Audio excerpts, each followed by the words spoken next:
नवरात्रि के छठे दिन हम माँ कात्यायनी की आराधना करते हैं। माँ कात्यायनी नई शुरुआत की प्रेरक है। इस दिन को हम ग्रीन डे के तौर पे भी मनाते हैं। आज का यह एपिसोड ऐसे ही एक व्यक्तित्व को समर्पित है। ये कहानी है पुणे की सौ रूपाली तरटे की। रूपाली जी एक कैंसर सर्वाइवर भी है। एक मध्यम वर्गीय परिवार से आने वाली रूपाली जी की कैंसर की लड़ाई की, उस पर जीत की और जीत के पश्चात एक सक्सेसफुल गृह उद्योग निर्माण की कहानी हम सबके लिए प्रेरणादायी है। तो चलो सुनते हैं रूपाली जी की यह कहानी उन्हीं की जुबानी। फायनली मला कॅन्सर झाला आहे हे डिक्लेअर केलं त्यांनी। ऑपरेशन झाल्यानंतर तिथं स्टॉप होईल असं वाटलं होतं, पण ते काही झालं नाही। त्यावेळेस मलाही वाटत नव्हतं की मी परत आता हे सगळं करू शकेल। आपण जरी वरून खूप सक्षम असलो तरी आपल्या शरीरामध्ये काय बदल होतात ना हे आपल्याला माहित होत नसतं। स्त्रियांना काय सवय असते की कुठल्याही गोष्टीचा बाऊ करायचा नाही आणि आपलं आयुष्य खूप महत्त्वाचं आहे। आपण आहोत तर आपलं कुटुंब आहे आणि आपलं कुटुंब आहे तर आपण आहोत।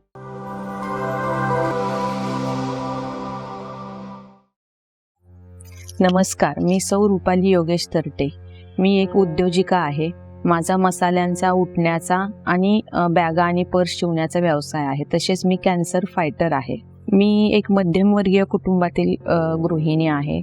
माझं कॅन्सरचं निदान होण्याआधी मी थोडे दिवस आधीच मसाल्यांचा व्यवसाय चालू केला होता। तसेच त्याच्याबरोबर सुगंधी उठणे आणि बॅगा आणि पर्स। त्याच्यानंतर काही दिवसानंतर 7 जूनला माझं कॅन्सरचं निदान झाले आणि मग मला कॅन्सर डिटेक्ट झाल्यानंतर कॅन्सरची ट्रीटमेंट पुढे चालू केली। एक दिवस माझ्या ब्रेस्टमध्ये मला गाठ जाणवली। ती गाठ दुखत नसल्यामुळे मी असा विचार केला की आपण डॉक्टरांना दाखवून बघूया। मग डॉक्टरांना, आमच्या इथं स्त्रीरोग तज्ज्ञ डॉक्टर तुषार पंचनदीकर म्हणून आमचे डॉक्टर आहेत, त्यांच्याकडे मी ती गाठ दाखवायला गेले। त्यांनाही ती गाठ जाणवली नाही, पण ते म्हणाले की तुला 40वं वय लागलेलं आहे आणि तुझ्या स्वतःच्या मनामध्ये शंका आली आहे, म्हणून आपण एक मेमोग्राफी करून घेऊया। म्हणून मग आम्ही मेमोग्राफी केली, सोनोग्राफी केली। मग त्याच्यामध्ये आम्हाला सांगितलं की कॅन्सरचीच आहे गाठ। मग आम्ही त्याच्यानंतर डॉक्टर कसबेकर, कॅन्सर तज्ज्ञ डॉक्टर कसबेकर सर आहेत, त्यांच्याकडे गेलो। त्यांनी काही टेस्ट सांगितल्या, त्या सगळ्या टेस्ट केल्या आणि त्या सगळ्या टेस्ट केल्यानंतर मग फायनली मला कॅन्सर झाला आहे हे डिक्लेअर केलं त्यांनी। आणि मग 16 जूनला माझं ऑपरेशन झालं। 8 दिवसामध्ये आम्ही ऑपरेशन केलं माझं। तर आमची जॉईंट फॅमिली आहे आणि आमच्या घरामध्ये मोठं असं कोण नाही। मी आणि माझे मिस्टर मोठे होते, सासू सासरे वारले आणि त्याच्यानंतर आमच्यासाठी ही शॉकिंग न्यूज होती। त्यात मी 39 वर्षाची, म्हणजे तसं वय माझं फार नव्हतं। कॅन्सर झाला आहे हे डिटेक्ट झाल्यानंतर मनामध्ये खूप म्हणजे निगेटिव्हिटी आली की आता आपण कसं ह्याच्यातनं बाहेर पडणार, आपण यातनं बाहेर पडणार का नाही पडणार। कारण काही इतरांकडनं ऐकलेलं होतं की केमोचा त्रास होतो, पण त्यातली विशेष अशी कॅन्सरचे खूप प्रकार असतात, हे असतात, काही माहिती नव्हती। त्याच्यामुळे खूप मनामध्ये असे प्रश्न निर्माण झालेले होते आणि एवढ्या लहान वयामध्ये पण कॅन्सर होतं हे माहिती नव्हतं। त्याच्यामुळं मुलं लहान आहेत, कसं होणार, काय होणार पुढे, आपण ह्याच्यातनं पूर्णपणे बाहेर पडू का, आपल्याला ट्रीटमेंट या कोरोना काळामध्ये व्यवस्थित मिळणार का, हे सगळे प्रश्न निर्माण झाले होते मनामध्ये। मग सरांनी, डॉक्टर कसबेकर सरांनी तर मार्गदर्शन केलंच। त्याबरोबर माझे नातेवाईक, माझे दीर जाऊ, माझे मिस्टर, माझ्या माहेरची सगळी माणसे, भाऊ, काका, काकू, आई वडील माझे वयस्कर आहेत, त्याच्यामुळे आम्ही त्यांना डिस्चार्ज दिल्यानंतर सांगितलं होतं।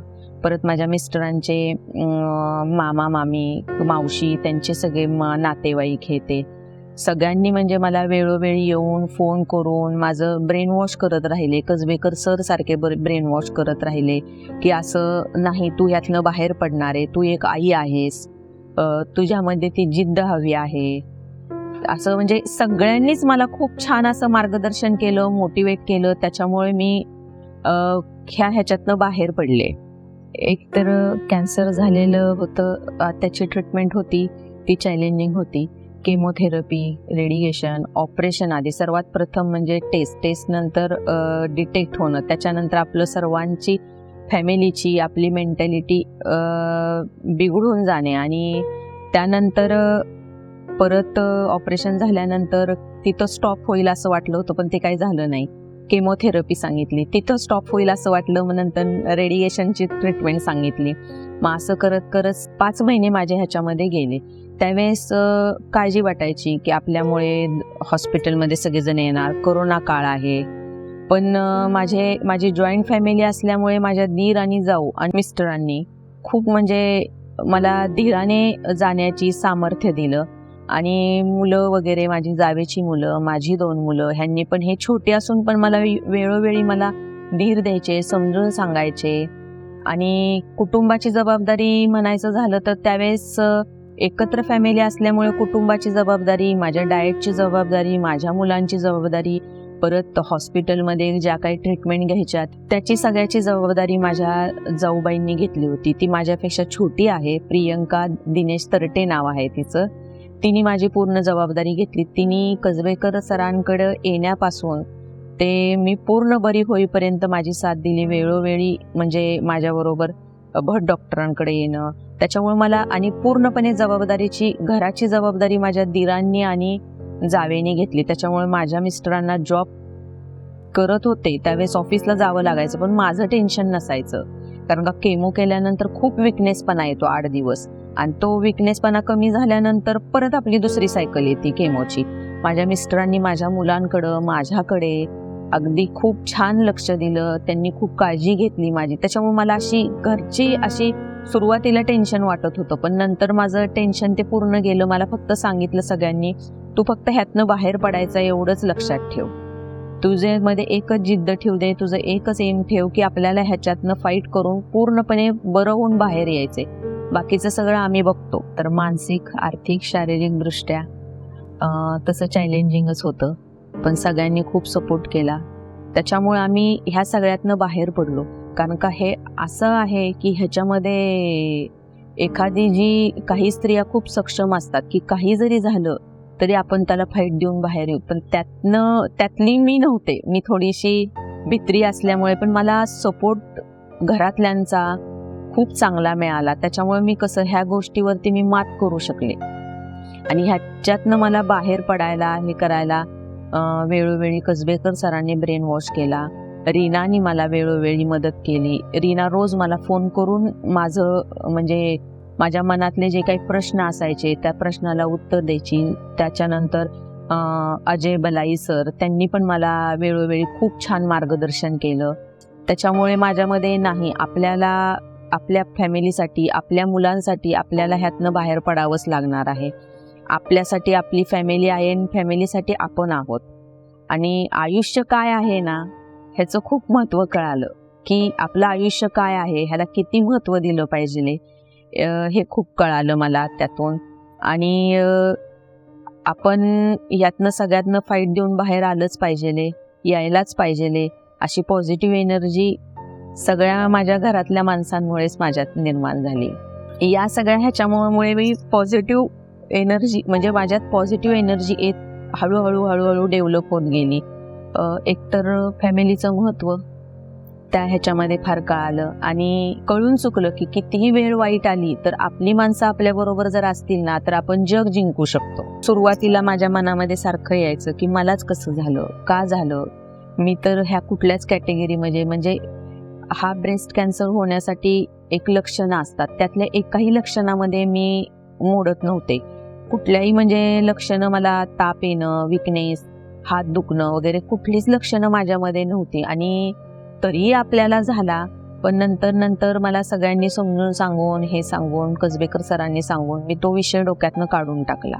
झालं, ठीक आहे, आपलं काही वाईट दिवस होते ते मागं सरकलेत. आता आपण पुढं चालायचं विसरून. ते आपल्याला असं काही कर्करोग झालाय असं निदान झालं तर खंबीरपणे सामोरे जायचं. डॉक्टर जे सांगतील ती ट्रीटमेंट व्यवस्थित करायची. त्या वेळेमध्ये आहार, विश्रांती, ट्रीटमेंट व्यवस्थित घ्यायची. आणि आपल्याला जर एखादं जाणवलं आपल्या शरीरामध्ये, आपण जरी वरून खूप सक्षम असलो तरी आपल्या शरीरामध्ये काय बदल होतात ना, हे आपल्याला माहीत होत नसतं. त्याच्यामुळे जर आपल्याला जाणवलं की वेगळं काहीतरी आपल्याला जाणवतंय, असं संशयास्पद जाणवलं तर आपण लगेच डॉक्टरांकडे जाऊन तपासणी करून घ्यायची आणि जे काही निदान होईल त्याला सामोरे जायचं. आणि केव्हाही म्हणजे तपासणी करून घेतणं ते फायदेशीर ठरतं. कारण का स्त्रियांना काय सवय असते की कुठल्याही गोष्टीचा बाऊ करायचा नाही आणि जे काय असेल दुखणं असेल ते अंगावरती काढायचं, सहन करत राहायचं. पण त्याचं नुकसान आपल्या शरीराचं होतं, आपल्याबरोबर आपल्या फॅमिलीचं होतं. आणि जी गोष्ट छोटी असेल ती लक्ष न दिल्यामुळे मोठी होते. आणि छोटी असताना जर त्याच्यावर उपचार केले तर ते आपल्यालाही सहन करण्यासारखे असतात आणि इतरांनाही, आणि आपण त्या फेजमधनं बाहेर पडतो. एकतर मी ते झाल्यापासून खूप हेल्थ कॉन्शियस झाले. डाएट वगैरे व्यवस्थित करायचं, जेवण आहार सगळं व्यवस्थित ठेवायचं, एक्सरसाइज आणि वॉक वगैरे कंपल्सरी करायचा. आणि आपलं आयुष्य खूप महत्त्वाचं आहे. आपण आहोत तर आपलं कुटुंब आहे, आणि आपलं कुटुंब आहे तर आपण आहोत. पुढचं आयुष्य आहे ते आता परत निरोगी असं जगायचं आणि छान आयुष्य जगायचं. कॅन्सर झाल्यानंतर ट्रीटमेंट पूर्ण झाल्यानंतर 4 दिवस झाले की मला सुरू झालं डोक्यामध्ये, ते म्हणतात ना रिकामं डोकं शैतानाचं घर असतं, की आपल्यालाच का झाला, कसा झाला, आपण काय पाप केलं होतं आणि कशामुळे आपल्याला झाला असेल, असं होण्याचं कारण काय. मग त्यातच सारखं विचार म्हणजे 1 मिनिट पण डोकं शांत नाही राहायचं. मग काम करू वाटायचं नाही, मन अस्वस्थ राहायचं. मग घरातल्यांबरोबर बोलले की मी परत करते. मग घरातले म्हणाले आधी थोडं करून बघ, तुझ्या तब्येतीला जर झेपत असेल तर कर. मग मी 1-2 महिने पूर्णपणे विश्रांती घेतली आणि मार्चपासून मी माझा मसाल्यांचा व्यवसाय पूर्णपणे सक्षमपणे चालू केला. की नाही, आधी 2 महिने आहेत हे आपल्या हातामध्ये, आपण पूर्णपणे विश्रांती घ्यायची, आपल्याला जे डाएट होतं ते पूर्णपणे फॉलो करायचं. जे 2 महिने रिकवर व्हायला लागतात ते मी 15 दिवसामध्ये रिकवर झाले. मी सर्वप्रथम म्हणजे मी ह्या व्यवसायामध्ये आले म्हणजे मला कुकिंगची आवड आहे. त्याच्यामुळे माझी जाऊबाईंनी मला सांगितलं की इथे क्लासेस वगैरे चालू आहेत, तुम्ही ते करा. मग मी ते क्लासेस वगैरे केले. मग मला तिने प्रोत्साहन दिलं मसाल्यांचं. मग माझ्या डोक्यात एक आयडिया येत गेल्या की आपण हे मसाले थोडेसे सोसायटीमध्ये वगैरे सगळ्यांना सॅम्पल देऊया, बघूया काय आपल्याला हे मिळतंय, प्रोत्साहन मिळतंय काय. मग त्याच्यानुसार माझ्या जावेनी तिच्या शाळेमध्ये वगैरे मसाले विकले. त्याच्यामुळं मसाले विकत ऑर्डर येत राहिल्या मला म्हणजे प्रोत्साहन मिळत राहिलं आणि मला पण ते करण्याचे गट्स निर्माण झाले. नाही, आपण हे करू शकतो. आणि कुठलाही व्यवसाय करायचा झाला तर एवढा सोपा नाही.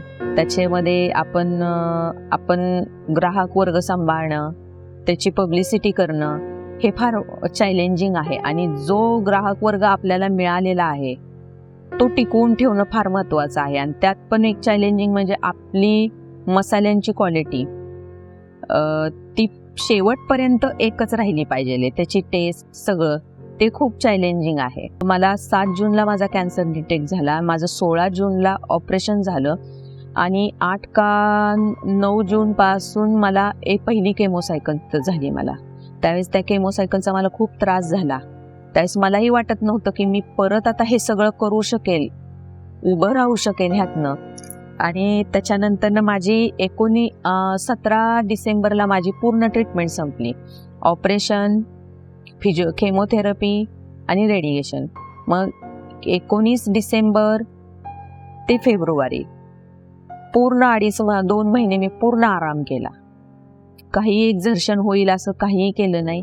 आणि मार्चपासून मात्र मी जोमाने कामाला लागले की आपण हे करू शकतो. त्याच्यासाठी आधी मी माझी बॉडी फिट करून घेतली. एकतर व्यवसाय चालू केल्यानंतर हा व्यवसाय यशस्वी होईल की नाही हे सगळ्यात मोठा प्रश्न. आणि सुरुवातीला सुरू केल्यानंतर कस्टमर लोकांना, नातेवाईकांना सॅम्पल दिले, मसाल्यांचं महत्त्व पटवून दिलं.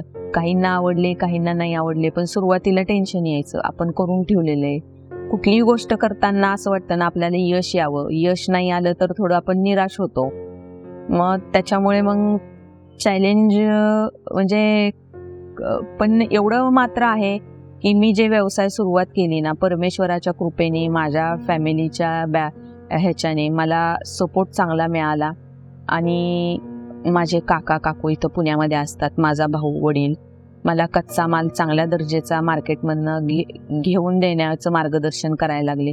त्याच्यामुळे मी चांगल्या प्रकारे ग्राहकांना चांगल्या प्राईजमध्ये आणि चांगल्या ह्याच्यामध्ये मी त्यांना मसाले देऊ लागले. त्याच्यामुळे त्यांना ती क्वालिटी क्वांटिटी आवडायला लागली आणि मी जाहिरातीला वगैरे काही खर्च केला नाही. क्वांटिटी आणि क्वालिटी ह्याला मी फार प्राधान्य दिलं की जास्तीत जास्त चांगल्या क्वालिटीचं लोकांना मसाले, उटणं, बॅगा वगैरे, कापड हे ते सगळं आपण द्यायचं. म्हणजे आणि विशेष म्हणजे मी कुठल्याही प्रकारची जाहिरात न करता माउथ पब्लिसिटीने माझा व्यवसाय उभा राहिलेला आहे. माझ्या जावेनी, माझ्या मिस्टरांनी मला खूप साथ दिली. माझा मोठा मुलगा आहे आर्यन तरटे, तो माझ्या मसाल्यांचे, बॅगांचे, उटण्याचे ॲडव्हर्टाईज तयार करायचा. मग ते मी स्टेटसला लावायचे. मग स्टेटस बघून लोकांचे मला फोन यायचे. एक सर्वात पहिल्यांदा म्हणजे मी एक कॅन्सर योद्धा म्हणून सांगते. आपल्याला जरी कॅन्सर झालेला असला तरी आपण त्यातनं, जर आपली विल पॉवर स्ट्रॉंग असेल तर आपण त्यातनं बाहेर पडू शकतो. योग्य ट्रीटमेंट योग्य वेळी योग्य सल्ल्याने घेतली आपण बाहेर पडू शकतो. आपली विल पॉवर स्ट्रॉंग ठेवणं गरजेचं आहे. या आजाराला गंभीरपणे बघण्यापेक्षा खंबीरपणे मात केली पाहिजे. आणि दुसरं म्हणजे आपण जर ह्या आजाराच्या आधी काही व्यवसाय करत असेल, काही जॉब करत असेल तर तो कंटिन्यू चालू ठेवायचा. कारण का एकदा आपण कॅन्सर ह्या आजारातनं बाहेर पडल्यानंतर आपण सर्वसामान्यांसारखेच होतो. त्याच्यामुळे आणि मेन म्हणजे, आणि जरी काही करत नसाल तरी मन रमवण्यासाठी केलं म्हणजे मन जर प्रसन्न राहिलं तर आपल्याला परत त्रास नाही होत. आणि एक म्हणजे आपण आनंदी राहणं गरजेचं आहे, खंबीर राहणं गरजेचं आहे. आणि जे आपले काही व्यवसाय, उद्योजक, जॉब आहे त्याच्याकडे परत सकारात्मक दृष्टिकोनाने बघायचं.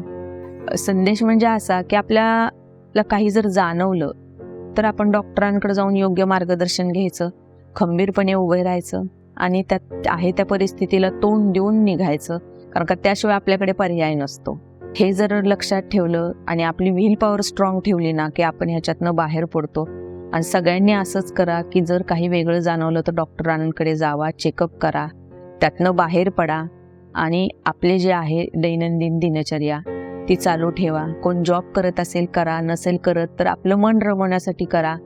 आपल्यासाठी एक डाएट प्लॅन करा. आपलं जे उरलेलं आयुष्य आहे त्याच्याकडे छान दृष्टिकोनाने बघा, छान आनंदी राहा. आणि एकतर इनिशियल स्टेजला कॅन्सर असला ना तो पूर्णपणे बरा होतो. आणि जरी सेकंड स्टेज, थर्ड स्टेज असली कॅन्सरची तरी योग्य डॉक्टर, योग्य मार्गदर्शन आणि योग्य ट्रीटमेंट मिळाली आणि आपली जर व्हील पॉवर स्ट्रॉंग ठेवली ना तर काही असे आहेत की थर्ड स्टेजमधनं सुद्धा बाहेर पडलेले आहेत. मेन म्हणजे आपली व्हील पॉवर खूप स्ट्रॉंग हवी आहे. आणि अध्यात्म पण महत्त्वाचं आहे. मला माहीत नाही कुणाचा विश्वास असतो कुणाचा नसतो, पण मी त्यावेळेस अध्यात्माकडे पण खूप कल दिला. आणि मेन म्हणजे मी मेडिटेशन करत होते. मेडिटेशनचंही मला फार सपोर्ट झाला. माझी एक काकू आहे मंगन धेण म्हणून आणि माझी एक काकू आहे निलिमा धेण, हिने मला सपोर्ट केला मेडिटेशनसाठी वगैरे. मग मी मेडिटेशन करायला लागले. म्हणजे मीही मानसिकदृष्ट्या ढासळलेली होते की बधीर व्हायचे मी की मला आता करायचं आहे ही गोष्ट, पण मी ती करू शकायचे नाही. मनात नुसती मी म्हणायचे करायचंय पण ते करू. पण ह्या गोष्टीने माझ्यामध्ये खूप बदल झाला. त्याच्यामुळे आपण मात करू शकतो एवढंच लक्षात ठेवावं स्त्रियांनी आणि जे काय असेल त्याला सामोरं जावं.